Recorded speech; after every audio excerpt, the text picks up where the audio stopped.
Look, when Africa grows tired of being internationally bullied, it will write its own definition of poverty because being poor in Africa isn't the same as being poor in the West. Look, being poor, for example, in America isn't comparable to being poor in many African countries across the continent where there is still a strong sense of community among the people.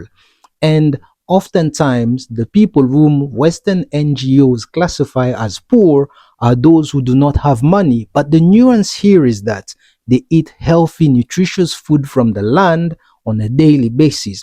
I mean, at least it's a much better diet than a university student in the West who can't cook and lives on noodles, pasta, and fast food on a daily basis.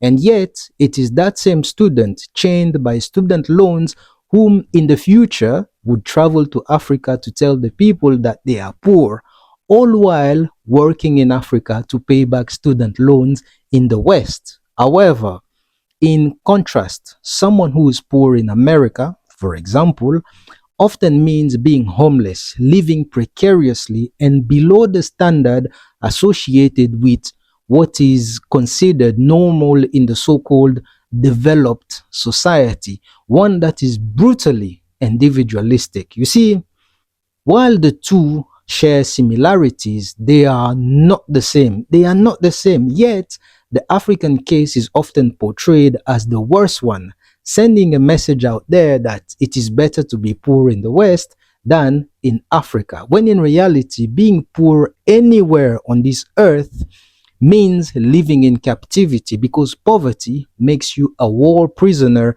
in a capitalist society. Look, people from all over the world travel to the African continent to make money, yet somehow the word in the street, or if you will, the common narrative out there is that Africa is poor rather than overexploited, with some local governments actively participating in the process by refusing to enforce their own policies.